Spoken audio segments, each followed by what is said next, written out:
আসসালামু আলাইকুম প্রিয় শিক্ষার্থী বন্ধুরা, আজকে আমরা জানার চেষ্টা করব আয়নিক যৌগ গলিত অবস্থায় বিদ্যুৎ পরিবাহী কেন, এটি শুকনো অবস্থায় কেন বিদ্যুৎ পরিবহন করে না, আর গলিত অবস্থায় বা কিভাবে বিদ্যুৎ পরিবহন করে।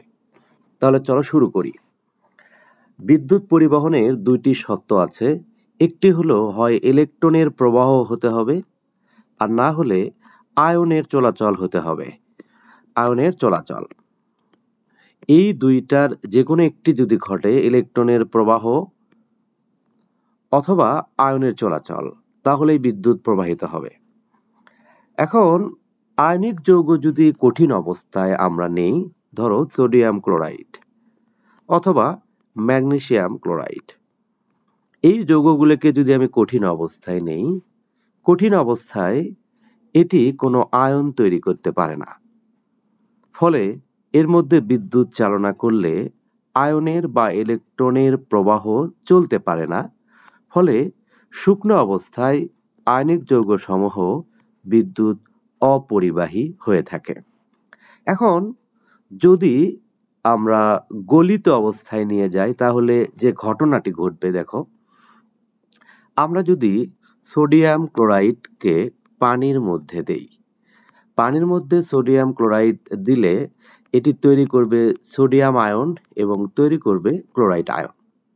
আমি যদি ম্যাগনেসিয়াম ক্লোরাইডকেও পানির মধ্যে দেই, তাহলে এটি তৈরি করবে আমাদের ম্যাগনেসিয়াম আয়ন এবং তৈরি করবে ক্লোরাইড আয়ন।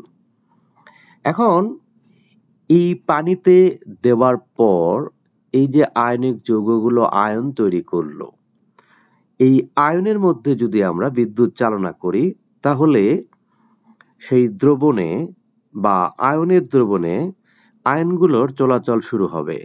ফলে সেখানে বিদ্যুৎ প্রবাহ সংঘটিত হবে। চলো বিষয়টি একটু চিত্রের সাহায্যে আমরা দেখার চেষ্টা করি।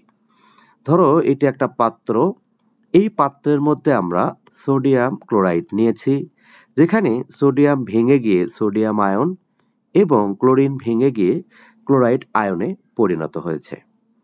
এইবার আমরা এখানে বিদ্যুৎ যদি চালনা করি, একটি বাল্ব যদি লাগানো হয় এবং অ্যানোড এবং ক্যাথোড দুইটি দণ্ড যদি আমরা প্রবেশ করাই, তাহলে যে ঘটনা ঘটে, ধরো এটা হলো আমাদের প্লাস চার্জ যুক্ত তড়িৎদ্বার, যেটাকে আমরা অ্যানোড বলে থাকি।